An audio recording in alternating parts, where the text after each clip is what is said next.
Mesdames et messieurs, c'est ce qu'on appelle chez nous de la trahison. Je crois que M. Tshisekedi n'avait plus en fait le droit de recevoir la France sur son territoire, ou encore pire, les Occidentaux sur son territoire. Après tout ce qui s'est passé ces dernières 72 heures, après tout ce qui s'est passé ces dernières années. Ah oui, mesdames et messieurs. Alors, à un moment donné, moi je dirais que M. Tshisekedi est un lâche. Il est un lâche en fait. Il connaît en fait ses vrais adversaires. Il connaît qui sont ses adversaires, ses ennemis. Mais il continue de les recevoir dans sa maison.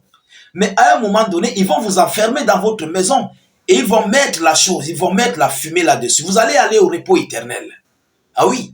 En fait, ces gens-ci que vous voyez, ils sont comme des souris de l'église, des souris sur le lit. Lorsque tu dors, ils viennent, ils rongent un peu tes pattes, ils rongent un peu et puis ils soufflent pour que tu ne sentes pas mal.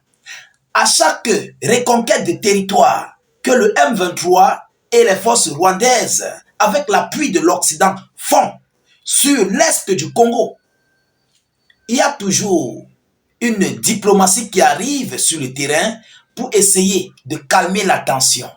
Mais ils ne quittent pas sur ces localités. Ils viennent, ils vous encouragent, ils vous fortifient, ils soufflent la plaie. Parce que la plaie, ça fait mal. Ils soufflent. Et puis, vous comprenez, eux, ils restent sur ces localités. Et dans le même temps, ils vont vous apaiser, vous donner des mots doux. Oui, parce que ils ont vu la colère des Congolais ces dernières 72, 48 heures. Évidemment, il fallait qu'ils viennent souffler un peu la plaie. Depuis combien d'années ils disent non, le Rwanda doit quitter sur le sol congolais. Non, le M23 doit quitter sur le sol congolais. Depuis combien de temps ils ne sont jamais quittés, mais ils sont sur les mêmes mots de condamnation. De dire ceci. Non, on condamne, on fait ceci. Je crois que si M. Tshisekedi, vous continuez de rester dans ça, il y aura un beau jour. Vous savez, lorsque le voleur vient dans ta maison, avant d'arriver dans ton salon, il traverse ta cour. Il traverse ta véranda. Il traverse en fait les limites de ton terrain avant d'entrer chez toi. Et c'est ce qui se passe. Avant d'arriver à Kinshasa, ils vont traverser Goma, finir avec Goma, arriver à Kinshasa, te déloger, mettre celui qu'ils veulent présentement pour travailler maintenant pour extraire la vraie richesse du Congo. Eh oui, mesdames, mesdemoiselles et messieurs, Monsieur Tshisekedi, vous n'avez pas encore compris. Ces gens que vous voyez, ils font semblant de vous aimer, mais ils ne vous aiment pas en réalité. Mais pour mieux connaître qui sont ces gens, rapprochez-vous du Mali, du Burkina Faso et du Niger. Ou encore pire, essayez au moins de vous rapprocher peut-être au Tchad. Vous allez comprendre qui sont ces gens réellement. Alors, c'est le ministre français des Affaires étrangères qui s'est rendu au Congo, à Kinshasa, avant de se rendre du côté de Kigali, au Rwanda. Mais qu'est-ce qu'ils se sont dit? Qu'est-ce qu'ils ont parlé? Qu'est-ce que le chef de la diplomatie française a relayé comme information depuis Kinshasa? Alors, c'est ce que je vais vous donner comme annonce tout à l'heure. Mesdames, mesdemoiselles et messieurs, avant de continuer, je vous prie encore une fois de plus de partager au maximum la vidéoconférence, de la mettre partout à travers le monde. Il faut que le monde comprenne que nous, Africains, nous, Congolais, nous sommes remontés. On ne veut plus voir ce genre d'images. Ce sont des images de trahison. Ce sont des images de lâcheté. Ce sont des images d'amertume pour les Congolais. Ce sont des images que, lorsque les Congolais voient ça, ils sont encore plus 2 fois remontés. Vous comprenez? Alors, je ne sais pas si, après son retour de ce monsieur, est-ce que les M23 sont quittés sur ces parcelles qu'ils ont occupées? Je crois que non. Si je ne fais pas erreur, je crois qu'ils sont toujours là. Mais au contraire, ils programment affronter Kinshasa. Alors, monsieur Tshisekedi, vous devez comprendre les réalités des choses. Mais permettez-moi de vous donner ce qu'ils se sont dit. Après, on va continuer dans les décorticages, mesdames, mesdemoiselles et messieurs. Qu'est-ce qui n'a pas marché? Qu'est-ce qu'ils ont dit?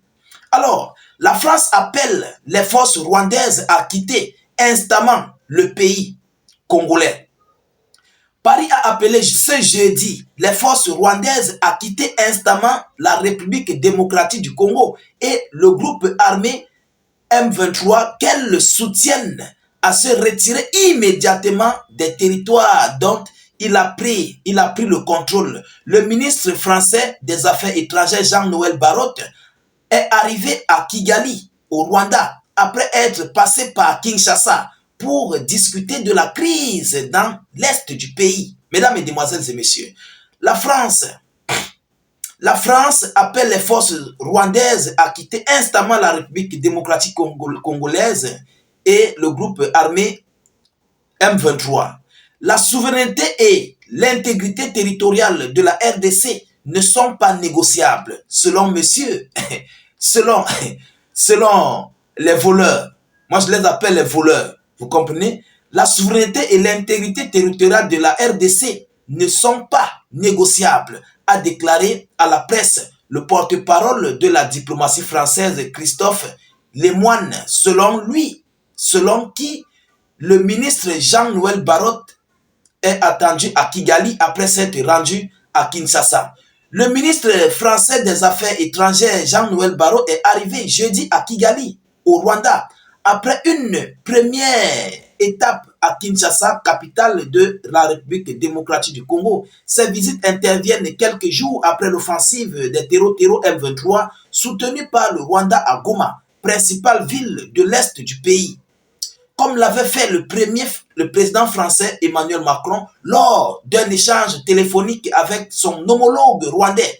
Il y a quelques jours, le ministre français des Affaires étrangères demandera le retrait des troupes rwandaises de l'Est de la République démocratique du Congo où elles participent à une offensive du côté du groupe armé anti-gouvernemental M23 selon les services de Jean-Noël Barrot. Plus tôt jeudi, le chef de la diplomatie française s'était entretenu en RDC Congo, avec le président congolais Félix Tshisekedi. La visite de Jean-Noël Barrot dans les deux pays intervient alors que le conflit dans l'est de la République démocratique du Congo a pris un nouveau tournant, avec la prise de Goma au risque d'une escalade régionale. L'ambassade de France et celle de plusieurs autres pays accusés de fermer les yeux sur les actions de Kigali ont été attaquées mardi par les manifestants à Kinshasa. Jean-Noël Barrot a dénoncé les actes inadmissibles. Devant le Parlement mercredi, le ministre français des Affaires étrangères a plaidé pour une solution diplomatique à la crise et assuré que Paris ferait tout son possible pour contribuer aux efforts de médiation entre les deux parties, selon ce qui s'est dit là-bas. Donc, eux, Paris, les Parisiens, ils feront tout pour mettre en œuvre un arrangement à l'amiable, globalement. Bon, mesdames, mesdemoiselles et messieurs, ça fait déjà combien de temps qu'il y a eu des négociations, mais qui ont été volées. Mais à chaque étape de ces négociations, le M23 et le Rwanda parviennent à récupérer une localité. Donc, à chaque prise d'une localité, on organise une négociation. À chaque prise d'une localité, on organise une négociation. Je crois qu'à un moment donné, on prendra tout le Congo. Ah oui, on prendra tout le Congo avec des négociations à l'appui. On négocie pour prendre ton pays. On négocie pour reconquérir tes terres. Alors, monsieur Tshisekedi, je vais vous dire quelque chose.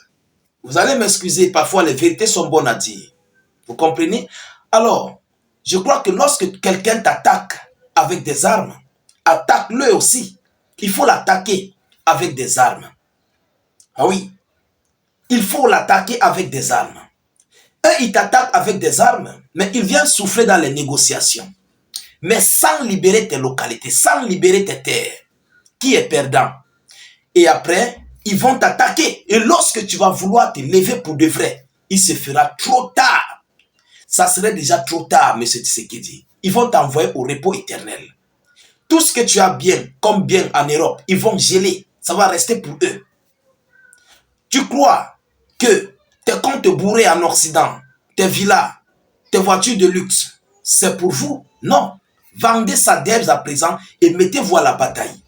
Parce que ce qui est là-bas ne vous appartient plus. Et vous-même, vous le savez. Oui, mesdames, mesdemoiselles et messieurs. Alors, c'est le seul mot, la seule chose que moi, je peux vous dire en tant que fils, en tant que petit frère, en tant que patriote, en tant que panafricain, qui peut venir en aide à ses frères ou à l'Afrique. Vous comprenez? Arrêtez de recevoir ces gens. Pendant qu'ils vous reçoivent, ils vont partir réceptionner des armes qui sont arrivées hier. Des armes qui sont arrivées dans 3 cargos français. Les avions cargo, je voulais dire, avec des soldats français. 3 avions. Donc, ils finissent avec toi au Congo, ils partent et finissent avec Kigali, et puis ils font la réception de leurs armes. Ils prennent le rapport, les positions occupées, ils partent donner à l'Occident. Et puis, ils continuent d'avancer. Alors, mesdames, et demoiselles et messieurs, je crois que le moment est venu pour les Congolais de comprendre la réalité et plus précisément, M. Tshisekedi doit comprendre la réalité des choses. Alors, mesdames et demoiselles et messieurs, partagez au maximum cette vidéoconférence, mettez-la partout à travers le monde, sécurisez la vidéo au maximum avec beaucoup de j'aime, mettez beaucoup de commentaires, j'aimerais bien vous lire. S'il vous plaît, n'hésitez pas, s'il vous plaît, de mettre suffisamment d'avis en commentaire.